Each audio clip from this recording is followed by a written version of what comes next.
This is the OFN Today on the Our Lads Football Network as we talk Green Bay Packers football with Bill Huber, editor/writer of SI's PackersCentral.com. Bill, thanks for taking the time to talk to us again. How you doing, Greg? I'm doing all right. So I'm Good. glad we finally had an opportunity to get this done. I know we did some draft shows, so I was very interested to talk to you just before the season began because obviously there's a lot going on with the Packers since the draft. But we all know this is still Aaron Rodgers' team. So let's talk about how that's going. First of all, let's get that out of the way. How's the relationship still with Rodgers and the organization and the head coach and so forth? Yeah, it seems fine. I mean, I can't imagine Rodgers is doing cartwheels every day over what's going to happen here, but he's a realist. I mean, when he was drafted here in 05, he realized that Brett Favre was the living legend, and he was in the position of the presumed replacement for the living legend. And yeah, as much as he has said he wants to start and finish his career with Green Bay, the guy's a realist. The guy's not stupid, and they bring in Jordan Love, and I think he realizes the die is cast there. But look, he wants to win. A lot of quarterbacks have won one Super Bowl. Not so many have won 2 and 3, and that's his thing. He's got unbelievable numbers. He's got one Super Bowl, and that's what he wants. And while his future over the long term is in doubt, there is no doubt that Green Bay is his best spot to win a championship. Okay, now as far as the rest of the team, let's start on offense. Let's break this down. First of all, the whole wide receiver situation, that's been a big story because the Packers, a lot of people thought Packers would be going heavy into the draft or in the offseason and kind of rebuild the receiving core for Aaron Rodgers. It didn't happen. So everybody is basically back. Some players are gone, including tight end Jimmy Graham. So how's it looking as far as the competition for that wide receiver position outside of Devontae Adams? Yeah, it's a lot of wishing and hoping. I think if you're Matt LaFleur and the Packers, you are hitching your wagon to the fact this is year 2 of the scheme. Rodgers has a better feel for it. LaFleur has a better feel for Rodgers. Allen Lazard really emerged as the number 2 guy to Devontae Adams last year. You figure he's going to be better off again year 2 for him as well. But it's the wishing and hoping. Marquez Valdes-Scantling, who was supposed to be the number 2 guy last year, kind of fell on his face after in kind of an early season ankle injury. He's had a really good training camp. He's made plays every single day. Can he carry it over? Who knows? Number 4, I couldn't tell you after watching a dozen football practices who your number 4 receiver is. Now maybe it won't matter. They're going to run the ball. But is it Tyler Ervin, their kickoff returner? Is it Equanimous St. Brown, who they drafted a couple of years ago? He's hurt at the moment. Is it Jake Kumro? Beats the heck out of me. And tight end is in flux too. So you're really hoping it's that cliche of improve from within. But that's what they've got. They didn't add anybody. They added Devin Funchess, and he opted out due to COVID. So You really are hoping that the guys who were here last year take a step forward here in year 2 of that system. Yeah, Lazard's interesting because watching him in college at Iowa State, I was a big fan of Matt Campbell and the program, so I followed his career. But then he didn't have a good 40 time in the draft, and even though he's a big guy and had good production in a big conference and in big games, you know what? You don't run a good 40 time, you're not going to get drafted very high, right. And sometimes you're not even going to make it in the league very well. But he's kind of found himself a good spot. Why not when you have Aaron Rodgers throwing balls to you? So can he elevate his game any? I think so. I mean, he's a good football player. And I think if you look at his numbers and you kind of shrug your shoulders at him, but he became kind of a go-to guy on third down. Not quite Devontae Adams go-to, but Rodgers really threw him the ball quite a bit on third down. I mean, he's 6'5". I mean, there is when you're 6'5", you're kind of always open, right? Yeah. But I mean, there is a connection. Rodgers always talks about having trust in his receivers, and I'm sure it's the same for every quarterback. But there really does seem to be a bond there where Rodgers really likes everything that Lazard stands for. He comes to work, he works hard. It's all the behind the scenes stuff. Rodgers really appreciates that. And again, when you're 6'5", maybe you don't have to run so much. All right, tight end. Briefly, I mentioned that rookie Josiah DeGuara. He was another player, interesting, sort of like last year's Drew Sample to the Bengals. I thought Sample was going to be a sleeper, 5th round guy. He ends up going in the 2nd round. I thought DeGuara was going to be a sleeper, 5th, 6th round. He goes in the 3rd round. but the kid's talented. And does he have a specific spot? No, he's everywhere.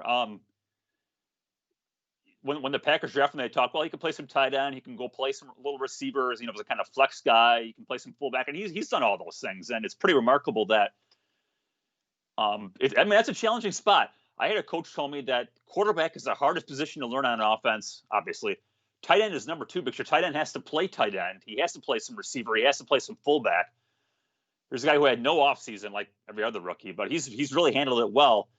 It looks like he's going to be a featured player. And I'm not saying he's going to catch a whole bunch of passes here, but it looks like he's going to be a guy who's going to play quite a bit because I think he's going to be the fullback because no one really has emerged at tight end. He'll probably do some of that. I think even Rodgers said this. They're going to play a lot of 2 tight end sets this year, too. So I think there will be a pretty large role here for him. And what about Sternberger's? He was a 3rd-round guy.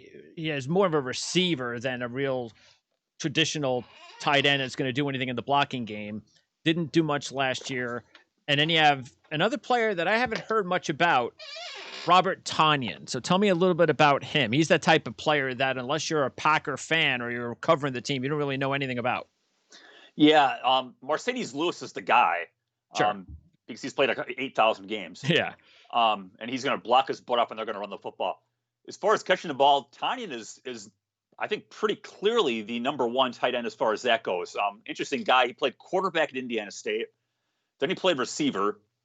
He's transitioned to the tight end with the Lions as an undrafted guy, got cut. He's made some plays for Green Bay. He had a long touchdown against Seattle in 18. Last year, he had made, I think, 3 catches at 20 yards early in the season, but got hurt against Dallas with a hip injury, missed like 5 games, had off-season surgery. He's their best bet to catch the football. Wow. Okay. Again, he hasn't really proven it. Sternberger hasn't done anything. Yeah. But I think Tonyan is probably the front runner for the guy who's going to go catch passes. 6'5", runs pretty well. And again, this is his 3rd year with Rodgers, 2nd year scheme. There's some rapport there. Okay, on the offensive line, it's set center to left. Jenkins had a very good rookie season. Yeah. And, of course, Bakhtiari out at left tackle. But the right side, it apparently is a 3-man battle, even though right now, from what I've heard, is that Taylor has had the best camp to earn that job at right guard. Is it going to be Taylor at right guard and Wagner at right tackle? It's a great question. I do think it's Taylor at right guard. LaFleur won't say anything, but Taylor's been fantastic. And he's got a lot of experience. He was their left guard for 3 years and beat out Jenkins in camp last year. Then he hurt his bicep, and that was that. But he's got a lot of experience. At right tackle, I don't know. They paid Billy Turner a lot of money. I don't know that they paid Billy Turner a lot of money to be a backup.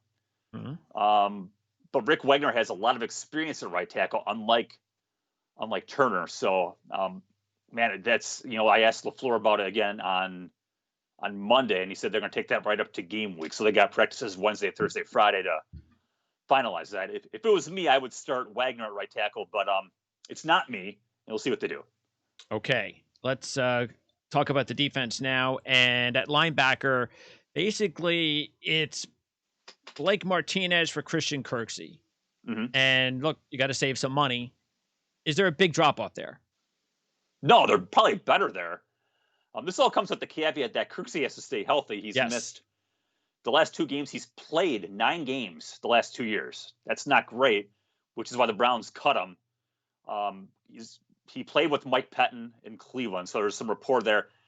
He is a playmaker. Blake Martinez is number one in the NFL in tackles the last 3 years. He is nowhere close to number 1 in the league in impact tackles, though. Kirksey's going to give you that. Kirksey's going to make plays in the backfield. He's got better range and coverage. He's a better player than Martinez. Now, can he stay healthy and show it for 16 games or 14 games, whatever? I don't know. That's the $1 million question. That's why he is a cheaper player than Martinez, because who knows if he can play. Yeah. But he is a better player than Martinez. And again, we were talking about the receivers before, the wishing and hoping. Green Bay's run defense stunk last year, specifically in the NFC Championship game. And you are wishing and hoping that all those guys who played last year, plus Christian Kirksey, are suddenly better than they were last year. Okay, speaking of the linebacker spot, same area, is it Burks against the rookie Kamal Martin? Because Kamal Martin has had a strong camp, hasn't he?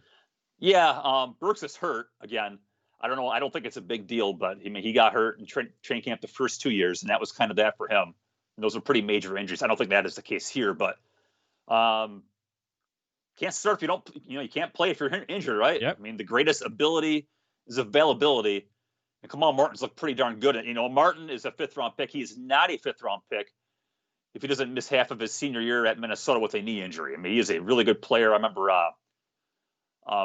Nagy from the Senior Bowl said that he was a top 5 linebacker on his board before he got hurt. So he's a really good player. I would think Martin's going to start alongside Kirksey, but Mike Pettin plays so much time. I honestly don't know what that means.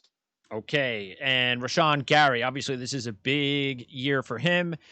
Didn't have the year that the fans would have liked, but he's a rookie. Every rookie, they move at a different pace. Nobody expects rookies, all of them, to progress very quickly. And Gary is one of these players that I think just needed to find his niche with this team. He's got a unique kind of physical skill set. How does he fit in with this defense now? And the reports are that things are definitely looking a lot better this year. Yeah, he's had a great camp. One reason why he didn't play a lot last year too is because of Preston Smith and Zadarius Smith. Those guys were so good. It's hard to take them off the field. Now they're gonna have to do it this year.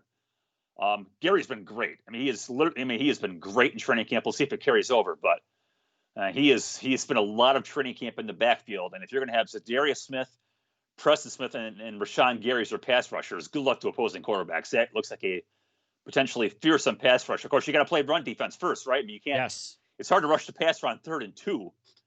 But if they can get teams into advantageous situations, good luck, because that is a really good pass rush. And Gary looks like he's going to take a quantum leap forward here in year 2. Again, that's training camp and practice. You'll see. We got to see it on Sundays, but he looks like he's going to be a big-time difference maker. And speaking of run defense, you look at up front, Kenny Clark is one of the best.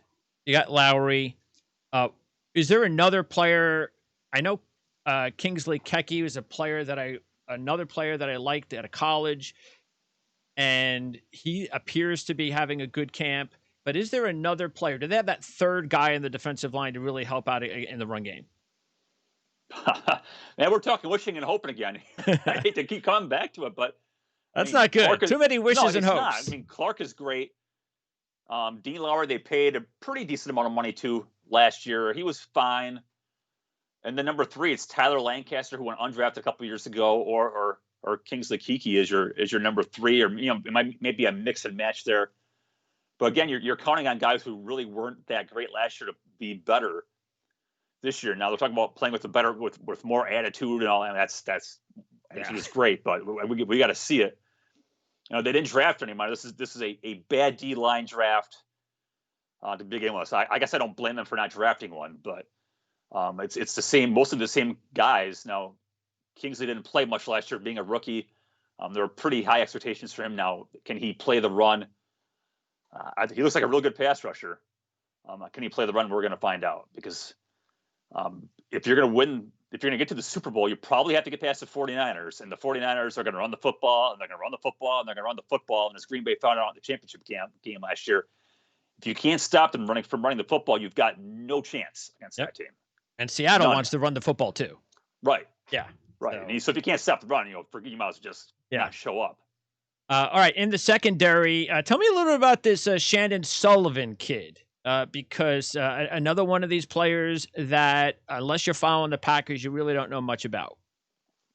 Yeah, he was I believe, a finalist for the Campbell Trophy coming out of Georgia State, Georgia Southern. I forgot. I should know too. So he went undrafted. Landed with Philly, played a little bit for the Eagles as a rookie in 18, and then they cut him just after the 19 draft, and the Packers picked him up. He was really good. He was kind of their part-time 5th and 6th DB. I mean, he was really good. I mean, you look at the stats from Pro Football Focus and Sports Info Solutions. I mean, his coverage was about as good as anybody in the league on a limited sample size. So they did not re-sign Tramon Williams, and they've kind of handed him the slot role. And he's been really, really good. Now, it comes with the caveat that Green Bay doesn't have a slot receiver. I mean, they don't. So we'll see what happens when they put him against real slot receivers. Yeah, that's true. He's been really good. And Jair Alexander is really good. I mean, really, really good. And Kevin King, if he stays healthy, is I mean, that is a top 3. When you match them with that pass rush, I mean, Green Bay's pass defense, they were, I think, 7th or 8th in opponent pass rating last year, which is a hugely important stat. They're not going to be worse. So if they can stop the run, that pass rush in that secondary is really good. Now, again, the depth question here is Josh Jackson is their number 4. He's made a lot of plays in training camp. He's given up a lot of plays too. So they've got to stay healthy because they don't have a whole lot, I don't think, behind them at corner. Still a good future back there in the secondary with Alexander and Savage? Yeah, I mean, you've got Alexander as a first-round pick. King's a second-round pick, but was like number 33 or 4. So basically a kind of first-round guy. He had some injury issues, so that's why he wasn't a first-round pick. Savage was a first-round pick. Adrian Amos, who they signed in free agency last offseason, they're paying him a bundle of money. So they've got a lot invested in that group for sure. Okay, before I let you go, Lambeau is the holy grail of home football stadiums, and everybody's dealing with fans being able or not being able to attend NFL games. How is the situation going to be this season so far, from what we know? Yeah, no fans the first 2 games. I don't know if they're going to have if they're even going to bother trying. I guess maybe that depends on some of these COVID tests that have come out. There's some promising things there as far as rapid tests in 15 minutes to find out if you have it or not. But no fans the first 2 games. Yeah, and I don't know if it impacts the team that much, to be honest. It is not. It's not a great home field advantage. I mean, it isn't like Seattle or Minnesota or the Saints with these great loud fan bases. That's not Green Bay. Green Bay is great at home because they have a great football team. Yeah. And Green Bay is great at home because nobody wants to come here in December because you'll freeze your what off. That's true. So there won't be fans here in December, but it's still going to be bleeping cold. So you combine a good football team against and the weather. The home field advantage should be just fine. I just don't think Green Bay, from a fan perspective, loses a whole lot, especially when you compare them to. Look, Green Bay's Week 1 game is at Minnesota. Their Week 3 game's at New Orleans. You hate to look for silver linings in COVID, but I got to think the Packers secretly are absolutely thrilled that they'll play with no fans in those games. I think you're right. Those are going to be some hard road games, but without the fans, yeah, absolutely. That's a great point. All right, so Bill Huber SI, that's your Twitter handle, and SI is PackersCentral.com. We look forward to talking to you during the season, Bill, and I promise you we'll figure out a way to make sure it's a lot easier for us to hook up. Wonders of technology. Hey, I'm texting you. You're not getting a message. I know. That's kind of how it goes right? Sometimes, isn't it? That's right. Yeah, and we're never going to figure it out, I'm sure. Thanks, Bill. No, that's right. All right, take care. Take care.